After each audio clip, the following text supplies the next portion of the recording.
Merci.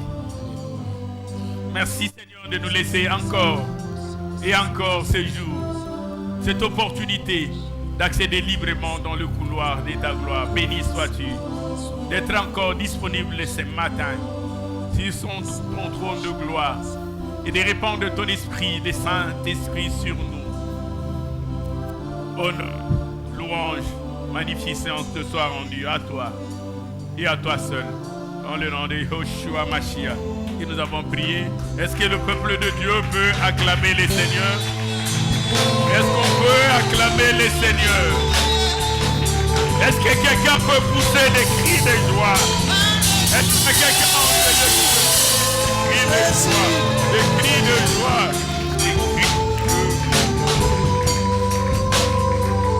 Gloire soit rendue à notre Seigneur. Alléluia. Alléluia. Nous disons shalom à toutes, shalom à tous. Nous souhaitons aux unes, aux autres la bienvenue au centre évangélique, le Verbe divin. Que la paix du Seigneur soit également les partages de tous les bien-aimés qui nous suivront via le média, via le net. Et pour ceux qui nous suivent via le net, nous demandons aux unes et aux autres de pouvoir s'abonner sur notre chaîne de télévision Verbe Divin TV qui vous permettra d'être au courant de toutes nos activités, mais aussi avoir en temps réel toutes nos prédications qui sont postées sur le net. J'ai dit, veillez vous abonner.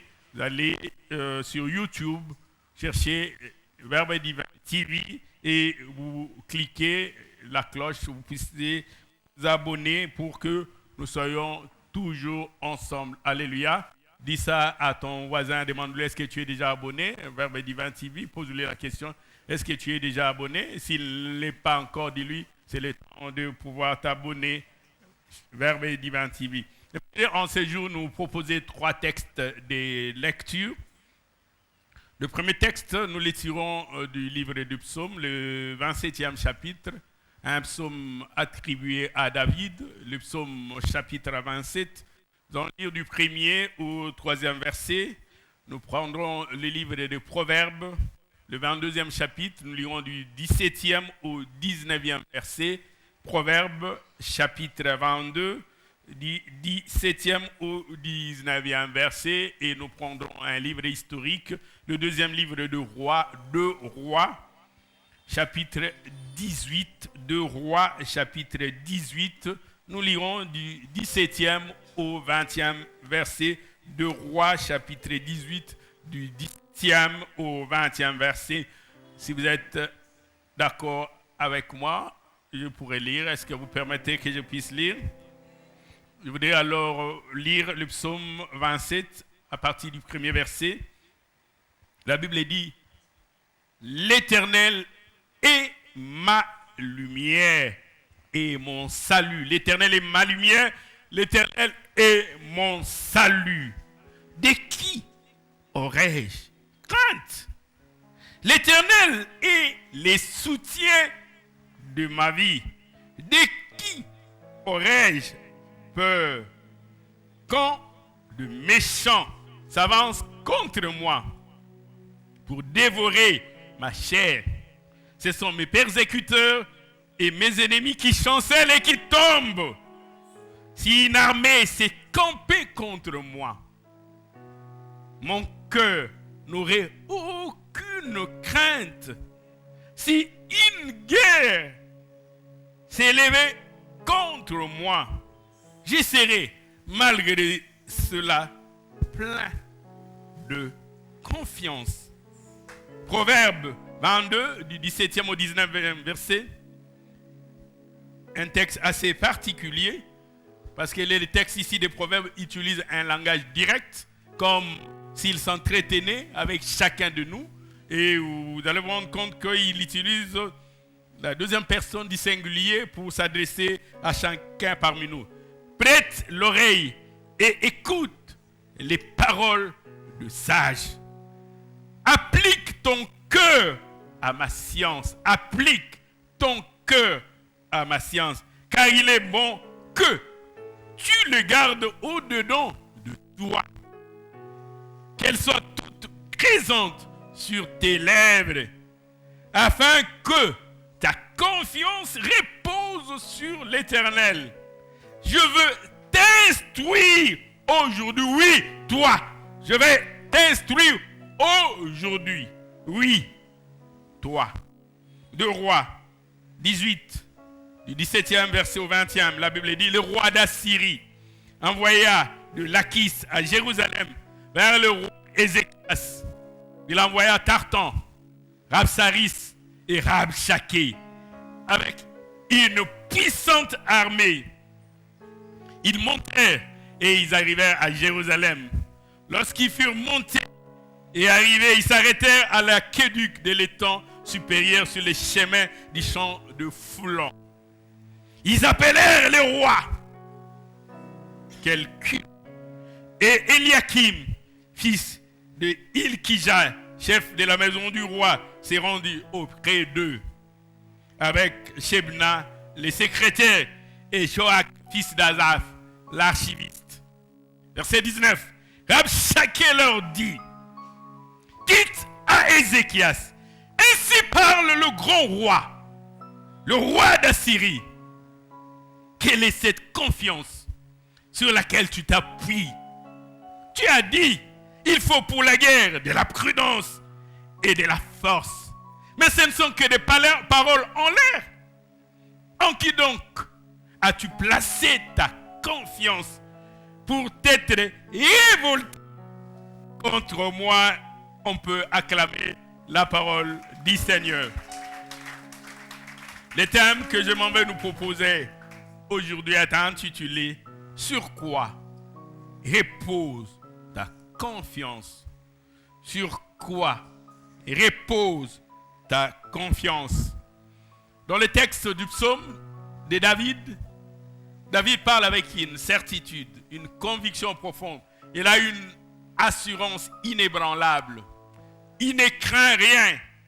Il dit, si c'est l'Éternel qui m'éclaire, si c'est l'Éternel qui est mon Rédempteur, mon Sauveur, si c'est l'Éternel et mon salut, et si Dieu est pour moi, et si Dieu est dans mon camp, de qui aurais-je crainte? Il dit, si j'ai un soutien, on va parler de cela tout à l'heure, un soutien pour ma vie. Et si ce soutien, c'est l'Éternel, je peux avoir comme soutien une autorité, un gouverneur, un ministre, qui n'ont que des mandats passagers pour un moment, pour un instant. Aujourd'hui, ils sont au pouvoir, demain, ils ne seront peut-être pas. Et qui deviendra leur soutien. Mais si j'ai pour soutien celui dont la seigneurie n'a point de commencement ni de fin, celui qui est toujours, il n'a pas besoin d'être élu pour devenir président, il l'est. Et alors, de qui aurais-je peur? Il dit, même si les hommes méchants, les persécuteurs, les calomniateurs, les devins, les sorciers, les marabouts s'avançaient contre moi, ça ne va pas m'ébranler. On pouvait même demander à David, sur quoi repose confiance? David ne parle pas des hommes, des méchants. Il dit, même si c'est une armée qui campe contre moi, le roi, ça ne va pas m'effrayer, ça ne va pas m'ébranler, je ne vais pas trembler.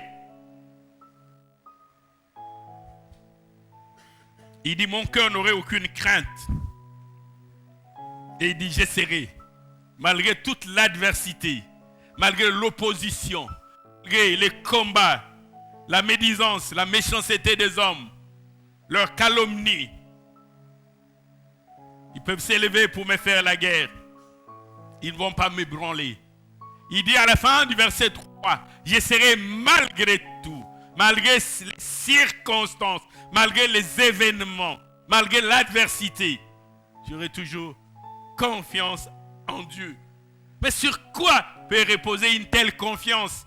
Dans l'adversité, dans les combats. Il y a des maladies. Et comme la maladie qu'on a connue encore il y a peu et qui continue encore à sévir. L'homme de Dieu dit, même si c'est la Covid, j'aurai confiance en mon Dieu. Malgré que les médias peuvent nous dire aux États-Unis, ailleurs, en France, en Allemagne, le mort se compte par milliers. Je ne vais pas chanceler par rapport à cela.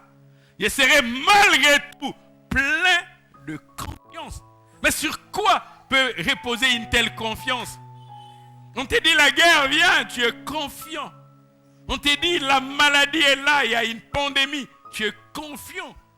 Mais sur reposer une telle confiance. Alléluia. Est-ce que nous sommes ensemble? Est-ce que nous sommes ensemble? Est-ce qu'il y a quelqu'un qui me suit en ces lieux? Et dans le texte de Proverbes qui utilise un langage direct que j'aime beaucoup, il ne s'adresse pas à la communauté, il ne s'adresse pas à l'assemblée. Il s'adresse à chacun, de manière particulière, de manière individuelle, de manière spécifique. Il dit, prête l'oreille et écoute les paroles des sages. Applique ton cœur à la science et la crainte de l'Éternel et les commencements de la science et de la sagesse. Il dit, afin qu'elle soit présente sur tes lèvres. Quand tu parles, quand tu ouvres la bouche, tu parles avec sagesse. Et dans le verset 19 du Proverbe du chapitre 22, le verset 19, il dit, afin que ta confiance repose sur l'Éternel. Je vais t'instruire aujourd'hui, oui, toi. Et dans le texte de 2 rois, c'est le roi d'Assyrie à l'époque. Les Assyriens étaient en train de maltraiter la postérité d'Abraham.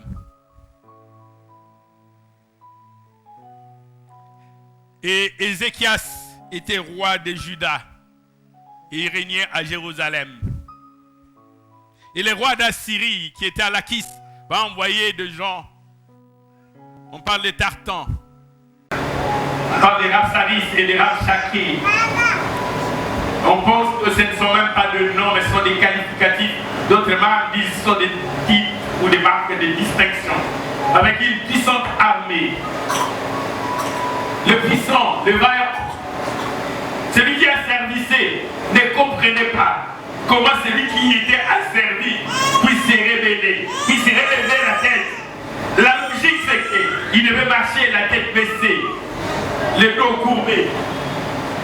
Mais il ne comprend pas. Ézéchias se relève la tête. Il dit, mais d'où vient cette confiance? Quelle témérité, quelle audace, quel culot. Comment oses-tu? Et il va envoyer une armée avec Tartan, Rapsaris et Rapsaké. Et ces gens imbus de mal vont demander au roi de se présenter. Imaginez-vous, celui qui vous a servi. Il dit, allez, appelez-nous le roi. Et qui vient de se présenter avec devant nous en cellule. Et quand ils sont arrivés, le roi ne vint pas. Mais c'était les chefs, comme les directeurs des cabinets de la maison, les chefs de l'État. À l'époque, c'était Eliakim, qui était chef de la maison du roi.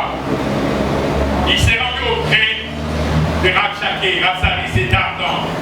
Il était avec Shebna, qui était secrétaire du roi, mais aussi avec l'archiviste. Et Rapsaké, il parle là comme un prophète mondain. Il leur dit, dites à Ézéchias, dites-lui, rapportez-lui fidèlement ce que je suis en train de vous dire. Quand les prophètes parlaient, quand ils annonçaient leurs oracles, ils disaient, ainsi parle l'Éternel. Pour dire, cette parole est véritable, véridique, sincère, irrévocable. Personne personne ne pouvait la révoquer. Et Rabshakeh va s'adresser à Eliakim en disant, ainsi parle le grand roi. Pas là le grand roi, parce qu'il pensait qu'il n'y avait qu'un seul, le roi d'Assyrie. Il dit, quelle est cette confiance sur laquelle tu t'appuies? Quelle est cette confiance, Ézéchias? Quelle est cette confiance sur laquelle tu t'appuies, bien-aimé dans le Seigneur? Tu as besoin de la confiance. Et cette confiance doit s'appuyer sur quelque chose. Il va répéter à Ézéchias ses propres paroles en disant, tu dis, il faut pour la guerre de la prudence et de la force. Pas seulement la force, mais la prudence. Parce qu'il faut user aussi de la stratégie. Être armé ne suffit pas. Avoir des combattants ne suffit pas. La force, la prudence, la sagesse. Il dit, mais ce ne sont que des paroles en l'air. Il lui pose une question. Il dit, en qui donc as-tu placé ta confiance? Il pouvait dire, toi simple mortel, toi petit roi de Juda, tu oses te révolter contre nous, les rois d'Assyrie, et te rendre l'image de force des ténèbres, l'image de ceux qui venaient asservir les enfants d'Israël. Il était dans le contexte du texte comme l'incarnation du diable. C'est dit, mais toi, petit, tu ne connais pas ma force. Tout pouvoir m'a été donné, même la terre. Et toi, tu oses t'opposer à moi. Tout est dit cette confiance. Mais tu que je te donne mon CV pour te dire combien de fois j'ai asservi. Combien de fois j'ai dompté, j'ai dominé. J'en ai fait des serviteurs. J'ai pris des rois pour en faire des serviteurs. Et toi, tu oses t'opposer à moi. J'aime que cette question dit à la fin, il verset 20. Il dit, en qui donc as-tu placé ta confiance? Cette question aussi t'est posée. En qui donc as-tu placé ta confiance? Je voudrais, avant de commencer les premiers chapitres, qu'ensemble nous puissions poser la pierre d'assise de notre enseignement, le socle, le fondement. Je voudrais parler rapidement de 2 points. Donner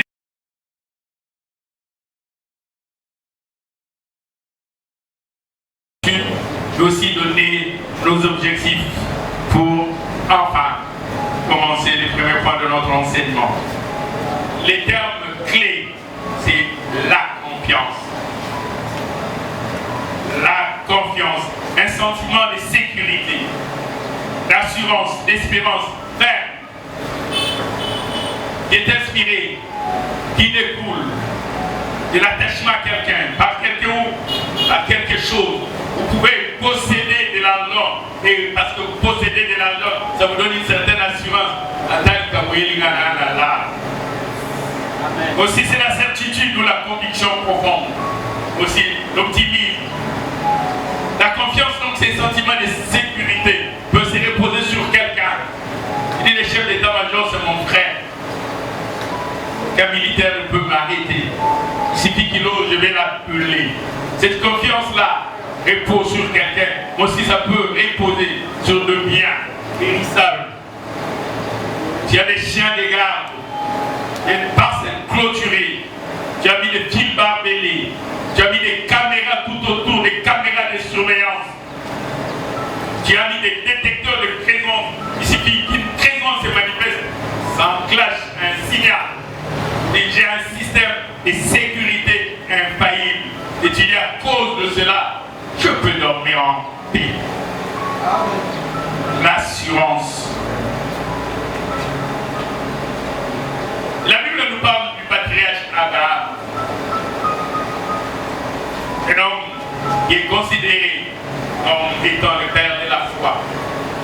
Parce que, comme tout lui interdisait d'espérer, Abraham espéra. L'épître de Paul aux Romains dans le chapitre 4, le 18e verset nous dit, Romains chapitre 4, verset 18,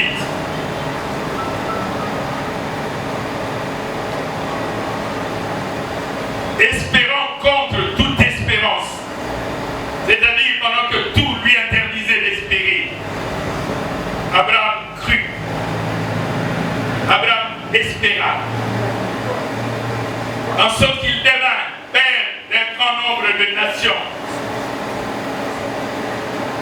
Selon ce qui lui avait été dit, telle sera ta postérité. Et sans faiblir dans la foi, Abraham ne considéra point que son corps était déjà usé. Puisqu'Abraham avait près de 100 ans et que Sarah n'était plus en état d'avoir 2 enfants. La Bible dit dans le verset 20, Abraham ne douta point par incrédulité au sujet de la promesse de Dieu. Mais il fut fortifié par la foi. Abraham fut fortifié par la foi, donnant gloire à Dieu. Ayant la pleine conviction que ce que Dieu promet, il peut aussi l'accomplir. Ce que Dieu promet, il peut aussi l'accomplir. Abraham avait près de 100 ans, mais Abraham attendait un enfant. Logiquement, il devait être désespéré, affligé, dans la désolation. Mais Abraham ne considéra point que son corps était usé. Abraham ne considéra point que sa femme Sarah n'était plus à même d'avoir des enfants. Tout lui empêchait d'espérer. Mais la Bible dit espérons contre toute espérance, sans faiblir dans la foi. Abraham ne considéra point que son corps était déjà usé. Quelle confiance! Il y a des gens qui sont détenteurs de la promesse de Dieu. Dieu dit en 2020, je vais faire quelque chose. On arrive au mois de septembre, 9 mois sont passés. La personne ne désespère pas. Dit Dieu fera. Le mois de septembre passe. On entre au mois d'octobre, la personne ne désespère pas. Le mois d'octobre passe. Nous entrons au mois de novembre, au mois de décembre. Et nous arrivons le 30 décembre. Et un seul jour, on ne désespère pas. On a une confiance en Dieu. Il dit ce qu'il a promis, il le fera. Même s'il reste un jour, ce qu'il a promis, il le fera. Il a une confiance inébranlable. Il pourrait y avoir le vent de l'Orient, le vent de l'Occident. Mais il est comme la montagne de Sion qui ne chancelle point. Deuxième concept, c'est se reposer. C'est avoir comme appui. C'est avoir comme fondement. Cela est essentiel. La confiance doit avoir un fondement, doit avoir un appui. Sur quoi la confiance se repose. Lorsque Paul écrit aux Corinthiens, dans 1 Corinthiens, chapitre 3, le 10e verset, il dit, selon la grâce, vous voulez dire selon la faveur qui m'a été accordée, j'ai posé les fondements comme un sage architecte. Il dit le plus important, c'est le fondement. Mais que chacun fasse attention de la manière dont il bâtit dessus. J'ai posé le fondement. Et la confiance doit avoir de pieds pour se tenir. Lorsque vous prenez une chaise, vous lui ôtez ses pieds. La chaise ne saura pas tenir. Une chaise qui est conçue pour avoir 4 pieds. Lorsque vous enlevez un seul pied, la chaise sera instable. Telle est la confiance. La confiance doit reposer sur quelque chose. C'est cette question que Rabshakeh pose à Ézéchias. Sur quoi repose cette confiance pour te rebeller contre le puissant roi d'Assyrie? Il fait de roi ses serviteurs.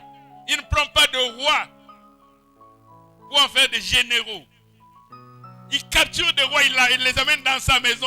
Il devient ses serviteurs quand il a besoin de l'eau ou de manger. Ce sont des rois, des nations qu'il a asservis qui viennent le servir, qui viennent se prosterner devant lui. Il dit, mais toi, Ézéchias, qui n'a qu'un petit royaume. À l'époque, Israël était déjà divisé. Il y avait le royaume du nord qu'on appelait Israël, qui avait comme siège Samarie, et le royaume du sud, Juda, qui avait comme siège Jérusalem. Et Ézéchias ne régnait que sur Juda, 10 tribus étant restées dans le royaume du nord. La confiance donc doit avoir un socle ou un fondement.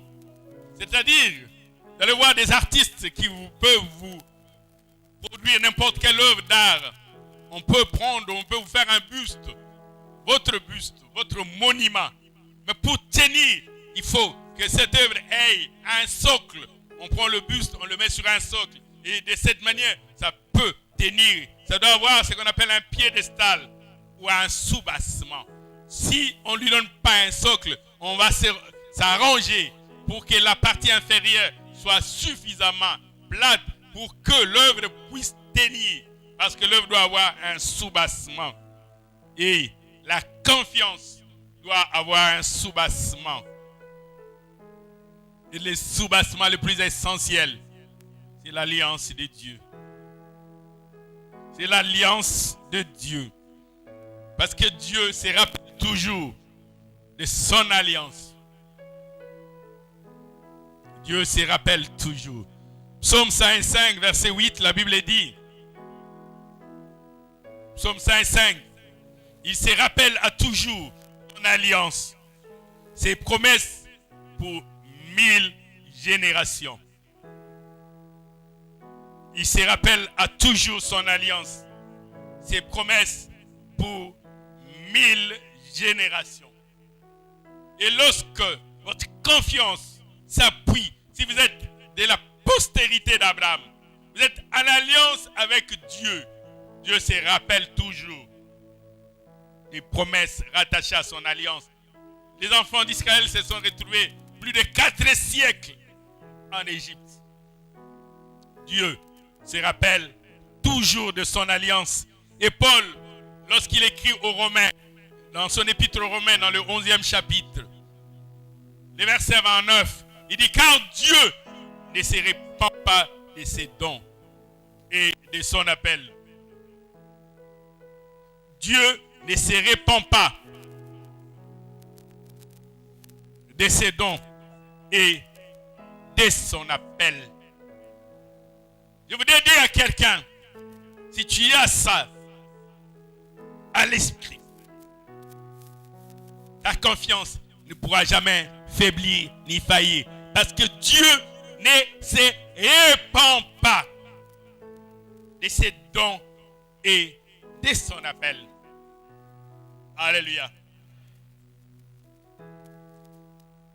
Se repentir, pas comme quelqu'un qui se répand de péché, mais comme s'il voulait annuler. J'avais donné, j'ai dit non, il ne fallait pas que je donne. J'annule. Je me répands. Dieu ne se répand pas de ses dons. Mais rapidement, avant que nous voyions le premier point, donner les objectifs, il est important que nous sachions ce que nous voulons ensemble. Le premier objectif, c'est encourager. Il y a plein de récits qui sont donnés dans la Bible, qui servent à nous encourager. David avait besoin de s'encourager lui-même, parce qu'il avait les récits de sa vie. Vous pouvez dire à Saül, quand j'étais berger, j'ai gardé les troupeaux de mon père. Et quand un lion venait prendre une brebis, je ne laissais pas les lions battre en disant, chance, j'ai eu ma vie préservée. Je poursuivais les lions, je l'attrapais, j'ouvrais la gueule et jetais la brebis. Il avait ces récits de sa vie. Il y a des récits qui sont écrits pour nous fortifier, pour nous encourager, pour renforcer l'assurance de quelqu'un, pour stimuler quelqu'un, l'impulser, le pousser pour aller de l'avant. Motiver quelqu'un, le mettre dans des conditions de ceux qui puissent s'attacher aux promesses de Dieu, s'attacher aux alliances de Dieu, à l'alliance de Dieu, s'attacher à l'Éternel. Conditionner quelqu'un, les motiver, les pousser vers l'avant. C'est ainsi que nous allons parler de ces héros qui ont vaincu, qui ont accompli de choses parce qu'ils avaient confiance en Dieu. Paul, en écrivant aux Romains dans son premier chapitre, le 11e et le 12e verset nous dit, l'épître de Paul aux Romains, le premier chapitre, du 11e au 12e verset, et la Bible nous dit, car j'ai désir, dit je souhaite vous voir pour vous communiquer quelques dons spirituels. Vous communiquer quelques dons spirituels afin que vous soyez affermis, c'est-à-dire vous deveniez ferme, que vous deveniez inébranlable. Ou plutôt, afin que nous soyons encouragés ensemble au milieu de vous par la foi qui nous est commune. Que nous soyons encouragés ensemble.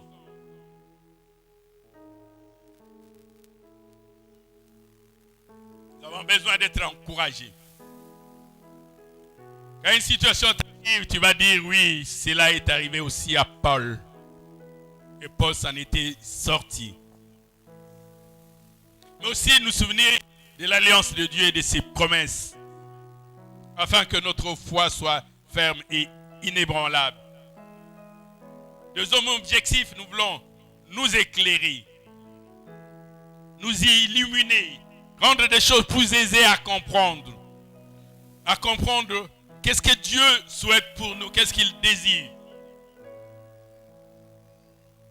Quand on comprend deux choses. Les disciples qui étaient avec Jésus-Christ dans la barque, il leur manquait de la lumière. Parce que Jésus dans la barque dormait sur les coussins à la poupe. Et un vent violent qui souleva la tempête et les flots commençaient à remplir la barque. Jésus-Christ ne s'était pas pour autant agité. Il dormait. Je peux même ajouter exprès à ça, la canaille. Il dormait. Et ses disciples ne comprenaient pas pourquoi Christ dormait. S'ils étaient éclairés, ils aussi allaient dormir. Mais le maître dort. Il y a la tempête. Qu'est-ce que nous faisons? Dormons. Parce que nous savons qu'il ne peut pas être enfoui dans l'eau. Sa fin ne devait pas être comme ça. Il a été noyé, mort par noyade, non. Comme lui, il dort, il sait. Nous aussi, nous allons dormir. Parce que c'est lui qui veille sur Israël. Lui ne dort point. Il ne sommeille pas. Il ne connaît aucun instant d'assoupissement. Et le psalmiste dit, si l'Éternel ne garde la maison, ceux qui gardent, gardent en vain. Les disciples pensaient que c'est eux qui gardaient la barque. Ils pensaient que c'est eux. Si l'Éternel ne veille, il veille en vain. Si l'Éternel les protège, ceux qui protègent en vain. Quand on est éclairé, on comprend mieux les choses. Mais aussi tiré de l'erreur. Les disciples pensaient qu'ils allaient périr avec Christ. Maître, ne t'inquiètes-tu pas de ce que nous périssons? Ouvrez les yeux, renseignez, informez. Essayez autant que faire se peut, édifier le peuple de Dieu. Mais que chacun comprenne que Dieu est omnipotent. Il y aura la tempête, Dieu reste sur son trône. Il y aura les maladies, Dieu restera sur son trône. Il y aura la persécution. Bien-aimé dans le Seigneur, même si les marabouts s'élevaient contre toi, mais tu me demanderas, mais je dis tu as un Dieu, mais invoque-le. Il est assis sur son trône. Tu trembles pourquoi? Si tu trembles, c'est que tu crois que ton Dieu n'est pas capable de régler ta situation et que les problèmes, ton problème dépasse ton Dieu. Mais si tu sais, est plus puissant que ton petit problème, tu ne vas pas chanceler. Tu ne chancelleras pas, tu ne vas pas trembler. Ne regarde pas la grandeur de ton problème. Regarde la grandeur de ton Dieu. Parce que sa grandeur est insondable. Dis-donc, c'est un grand problème, mais il est grand en quoi? Il est grand par rapport aux hommes, mais pas par rapport à ton Dieu. Tu as un Dieu. Et que quelqu'un dise, j'ai un Dieu. Alors j'aurai confiance. Dis encore, j'ai un Dieu. Qu'il est assis sur son trône. Il y a un Dieu dans le ciel qui contrôle toutes choses. Paul aux Éphésiens, dans le premier chapitre, le 16e verset, dit ceci. Épître de Paul aux Éphésiens, premier chapitre, le 16e verset, il dit, je ne cesse de rendre grâce pour vous, faisant mention de vous dans mes prières, afin que le Dieu de notre Seigneur Jésus-Christ, le Père de gloire, vous donne un esprit de sagesse. Ah, on ne l'a pas automatiquement. Non, j'ai prié pour que cela vous soit, pour que vous soyez illuminés, éclairés, qui vous donne un esprit de sagesse et de révélation dans sa connaissance. Un esprit de sagesse et de révélation dans sa connaissance. Il faut l'avoir. Lui dit, je ne cesse, je n'arrête point de demander cela. Et il dit dans le verset 18, et qu'il illumine les yeux de votre cœur. Le cœur a des yeux. Les yeux de votre cœur, qui touche à la sensibilité, qui touche à ce à quoi vous êtes attaché. Le cœur, c'est le domaine de l'amour. Et que vous soyez éclairés dans votre sensibilité. Et que vous puissiez, vous sachiez, afin que vous sachiez. Il vous dit que vous ne l'ignorez point. Quelle est l'espérance qui s'attache à son appel? Que vous sachiez qu'il y a une espérance. Et si vous le savez, bien aimé, vous serez toujours plein de confiance. Vous connaissez l'espérance qui est attachée à son appel. Quelle est la richesse de la gloire de son héritage qu'il réserve aux saints? La richesse de la gloire de son héritage. Bien aimé dans le Seigneur, j'aimerais te dire, tu es co-héritier avec Christ. La richesse de la gloire qu'il réserve à ses élus, quand on dit aux saints, c'est-à-dire aux élus. Aux élus. Il y a une richesse qui est réservée. Bien aimé dans le Seigneur, si tu le comprends, même si aujourd'hui tu n'as pas mangé, cela ne fera pas faiblir ta foi. Même si aujourd'hui tu n'as pas d'habit, cela ne fera pas faiblir ta foi. Même si aujourd'hui tu n'as pas la promotion que tu espérais, cela ne fera pas faiblir ta foi. Même si aujourd'hui on t'oublie, on te méprise, on te néglige, on te rejette, on t'abandonne. Tu dis, quelle est l'espérance qui s'attache à son appel? Quelle est la richesse et la gloire de son héritage? Si vous le saisissez, vous dites, ça sont des choses éphémères. Je sais que les afflictions du temps présent ne sauraient être comparées à la gloire à venir qui sera révélée aux élus.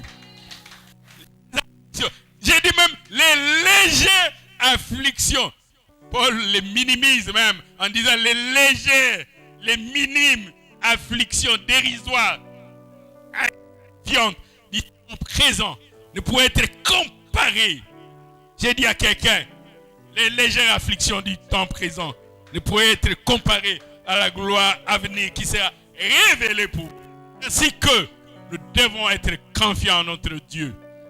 Avoir confiance en notre Dieu. Job, qui était dans l'affliction, dans la désolation la plus totale, il dit, je sais. Job, qu'est-ce que tu sais? Il dit, je sais. Mais dis-nous, tu sais, je sais que j'ai un Rédempteur. Et que mon Rédempteur est vivant. Et il s'élèvera. Il finira par s'élever. Mon Rédempteur s'élèvera. Quand ma peau sera consumée, mon Rédempteur s'élèvera. Quand les persécutés, les sorciers se réuniront dans le conseil des méchants, des injustes pour dévorer ma chair, mon Rédempteur s'élèvera. quand ils décideront de mettre un terme à ma vie, mon Rédempteur se lèvera. Et Job avait confiance. Mon Rédempteur est vivant, il s'élèvera. Et quand lui s'élèvera, il sera le dernier. Parce qu'après lui, personne ne s'élèvera. Mon Rédempteur est vivant. Mon Rédempteur est vivant. De qui aurais-je crainte? De qui aurais-je peur? Et troisième objectif, nous allons rappeler aux uns et aux autres les promesses de Dieu. Les promesses de Dieu, nous allons nous le rappeler. Nous avons besoin de connaître quelles sont les promesses. Quelqu'un qui étudie les droits, il doit savoir à quel métier il est préparé. Quelles sont les promesses attachées à ces diplômes que tu as de droit. Les promesses qui sont attachées à ces diplômes que tu as de sciences politiques, de sciences économiques, de la médecine. Et tu t'accroches à cela. Et même si aujourd'hui, étudiant, je manque, mais demain, à cause des promesses qui sont attachées à ces diplômes, je cours pour que je l'aie et je ne manquerai pas. Et nous avons besoin de connaître les promesses de Dieu pour nous attacher à cela, pour nous fortifier, pour que notre confiance ne puisse pas faiblir. Est-ce qu'il y a quelqu'un qui me comprend en ces lieux? Est-ce qu'il y a quelqu'un qui me comprend en ces lieux? Faire revenir à la mémoire, à l'esprit, remémorer. Et surtout ne pas oublier, ne pas ignorer. Et aussi ne pas se taire. Mais j'aimerais le premier point de notre enseignement, qui est de savoir quel est le socle de la confiance. Sur quoi repose la confiance? Qui peut avoir confiance? Et pourquoi et en quoi? Parce que même Tartan et Rabshakeh étaient étonnés de voir que le roi Ézéchias décède. Et le dominateur va envoyer ses émissaires. Lui ne sort même pas de son palais. Il envoie son directeur de cabinet. Il dit, va voir. Il dit, mais il vient de la part du Tout-Puissant. Il dit, oui. On va le voir. Le Tout-Puissant là, il est temporel. Il n'est que chair. Et cela avait étonné même Rabshakeh. Les socles, les piédestals, le fondement ou les soubassements de la confiance. Et en Goliath s'avançait contre l'armée de l'Éternel. Il avait confiance à l'armure qu'il avait. J'ai une armure infaillible. Il avait aussi confiance à l'entraînement qu'il avait subi. Il avait confiance à toutes les victoires. Il avait aussi confiance en disant, est-ce qu'en Israël, est-ce que ces Hébreux pourront trouver parmi eux quelqu'un qui puisse m'affronter? Et les défis étaient de taille. On n'avait pas besoin que l'armée se batte. Il dit, vous allez fatiguer l'armée. Moi seul, Goliath, sortez aussi quelqu'un de chez vous. Pendant 40 jours, Israël tremblait, reculait. Il disait, avez-vous vu ces géants s'avancer? C'est pour jeter l'opprobre, l'humiliation, la honte sur Israël. Est-ce que vous l'avez vu? Il se le disait, est-ce que vous l'avez vu? Et ces jours-là, les jeunes hommes David, tout confiant, ses grands frères, Eliab, Shiméa, Abinadab, vous pouvez lui dire, mais tu as abandonné le peu de brebis que nous avons. Tu es venu pour voir les combats. À qui as-tu laissé les brebis? Voir quel combat? Il n'y a jamais eu de combat pendant 40 jours. Il n'y avait pas de combat. Et David va s'avancer. Il était confiant. Il pouvait dire, c'est un circoncis. Toi, tu avances avec la lance et les javelots. Moi, je n'ai pas besoin de la lance. Moi, j'ai un nom puissant. Si tu comprends la puissance du nom qui est en toi, tu n'auras pas peur de celui qui a la lance et les javelots. Celui qui porte une cuirasse et un bouclier. Goliath avait la lance, les javelots, avait la cuirasse. avait un bouclier. Mais David avait ce que Goliath n'avait pas. Et ce qui avait fait la différence, c'est que David était plus puissant que ce que Goliath a possédé. Les armes avec lesquelles nous combattons ne sont pas charnelles, mais elles sont puissantes par la vertu du Saint-Esprit. Nous renversons les forteresses. Nous avons des armes puissantes qui ne sont pas charnelles. Goliath avançait avec ce qui est charnel. Or, les spirituels prennent toujours les dessus sur les charnels. La femme qui avait le dos courbé, quand c'est jour de sabbat, Christ va chasser l'esprit qui la retenait courbé. On n'avait plus besoin de quelque chose. Quand l'esprit malin était parti, la femme s'est redressa automatiquement. Parce que les spirituels prennent le dessus sur les charnels. Le spirituel est supérieur au charnel. La foi est le premier socle de la confiance. Parce que si tu as la foi, tu auras confiance en ton Dieu. Et l'Épître aux Hébreux, c'est comme si c'était une leçon qui voulait même nous définir la foi. Cela n'arrive pas souvent. Souvent nous cherchons des définitions, des dictionnaires bibliques à travers l'internet, à travers les autres ouvrages, en cherchant l'étymologie, le sens originel du terme, pour dire à l'origine il était comme ça. Voici comment le mot a été déformé pour comprendre son sens aujourd'hui.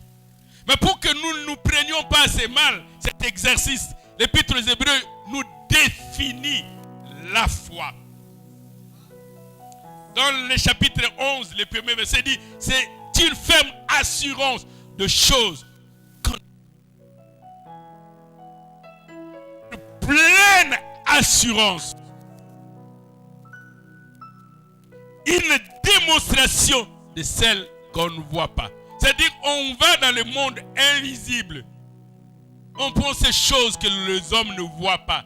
On les amène dans le monde visible et ces choses deviennent visibles, saisissables et palpables. On administre la démonstration de ces choses-là. Une démonstration de celles qu'on ne voit pas.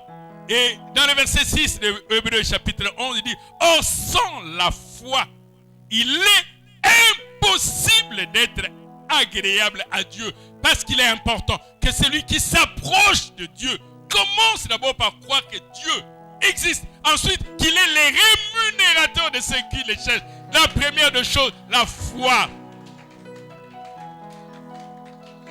Quand on va appeler Daniel pour interpréter les songes que le roi Nebuchadnezzar avait eu et qu'il avait oublié, Daniel va commencer par dire, il y a un Dieu dans le ciel.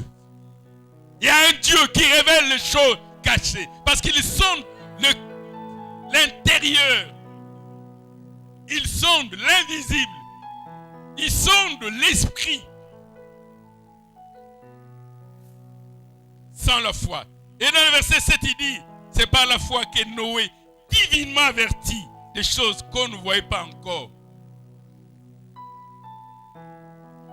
Il a fait une folie, c'est que Noé. Il fallait être un homme de foi. Vous voyez quelque part en Guiringi ou à Kassabu, vous voyez quelqu'un d'autre. Quelqu'un est en train de fabriquer un bateau. Il dit, mais comment il va faire pour amener ça à l'eau?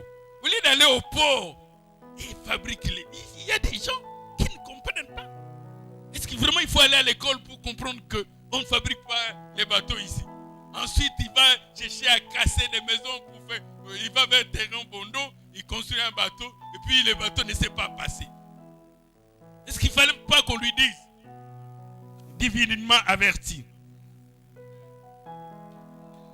Des choses qu'on ne voyait pas encore, mais saisi d'une crainte respectueuse, construit une arche pour sauver sa famille.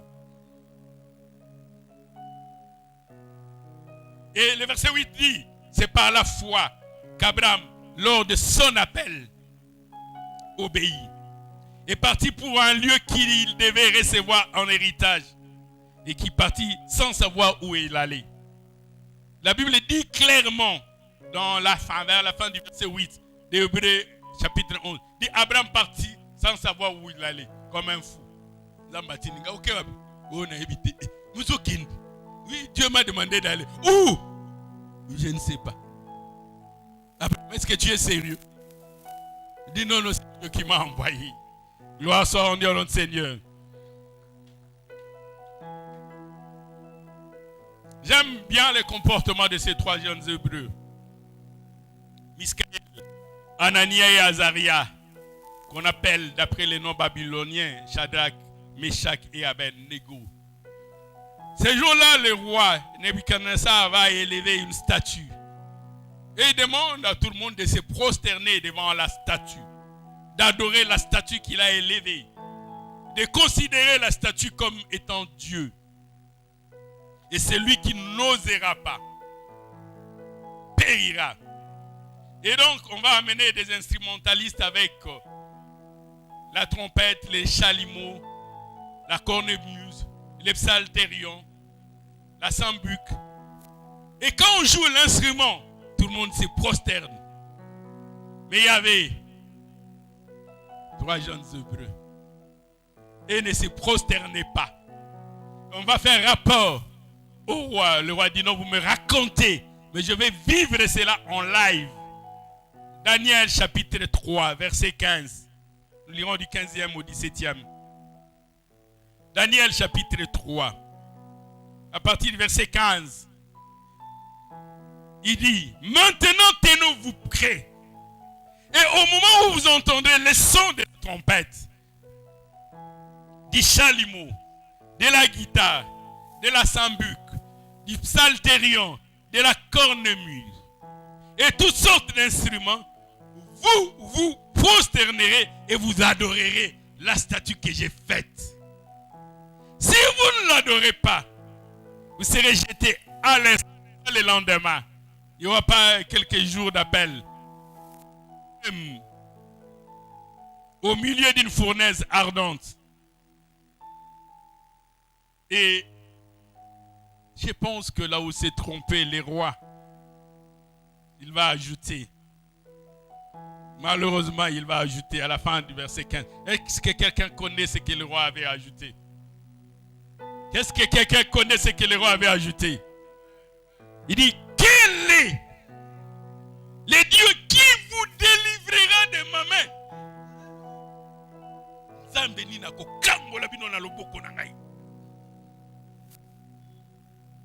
Quel est ce Dieu?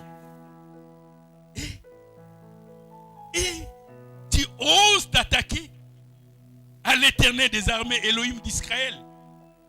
Dis, quel est ce Dieu à Kowitawa qui viendra vous délivrer? Il était tout puissant. Babylone la grande était grand et respecté. Quel est ce Dieu qui viendra vous ôter de ma main? J'aime beaucoup la réaction de ces trois jeunes Hébreux, Shadrach, Meshach et Abednego, répliquaient au roi Nebuchadnezzar.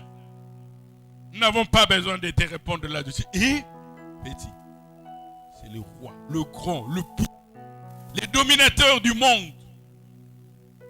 Il pensait gouverner le monde,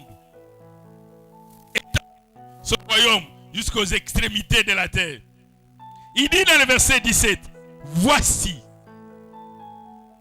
notre Dieu que nous servons peut nous délivrer. Il voudrait dire, il a le pouvoir, il a la puissance, il a la capacité, il a le moyen de nous délivrer. Toi tu dis, quel est ce Dieu qui nous délivrera? Le nôtre a le pouvoir de le faire. Il a le moyen de le faire. Il a la capacité pour le faire. Il a l'autorité nécessaire pour le faire. Il a la puissance pour le faire. Notre Dieu nous délivrera de la fournaise ardente. Il nous délivrera de ta main, ô roi. Bien-aimés dans le Seigneur, je nous dit, même si la fournaise est chauffée 7 fois, vous n'avez pas besoin de renier l'alliance avec Dieu.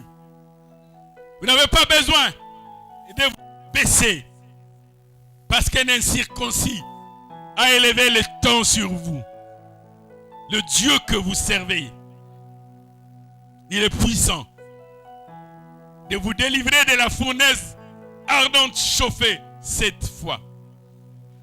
Et Dieu a voulu donner la preuve éclatante de cela au roi Nebuchadnezzar, qui s'était étonné parce qu'il savait qu'il n'avait jeté que 3 jeunes gens. Mais quand il regarda, il en vit 4. Et leurs habits n'étaient même pas consumés. Je suis en train de dire, même quand la fournaise ardente sera chauffée cette fois, ça ne consumera pas les habits si tu es avec Dieu. Si Dieu est pour nous, qui sera contre nous? Et regarde, il dit le 4e, je ne l'ai jamais vu. Je ne l'ai jamais vu. Il n'est pas de Babylone. Il n'est pas parmi les déportés. Il n'est pas parmi les captifs. Il n'est pas parmi les juifs. Mais son visage est différent. Son visage, les rois ont reconnu le visage. C'est un fils de Dieu. Son visage, bien-aimé dans le Seigneur, à cause de la confiance que Michaël, Ananias et Azaria avaient en Dieu. Ils avaient une confiance inébranlable. Une confiance que rien ne pouvait faire tanguer. Et Dieu est venu à leur secours. La confiance a plusieurs fondements. Aujourd'hui, nous avons parlé de l'amour. Mais nous allons parler des autres pieds sur lesquels repose la confiance. Et si tu marches dans la confiance avec ton Dieu, Dieu te fera voir des miracles et tu témoigneras de sa grandeur. Même si la tempête s'élève, comme ce jour-là avec Christ dans la barque, même lorsqu'il y a des ouragans, même lorsqu'il y aura les raquilons, le vent violent, si tu as Dieu, demeure confiant en lui. Est-ce qu'on peut se tenir debout un court moment dans la prière? J'aimerais nous demander de nous lever.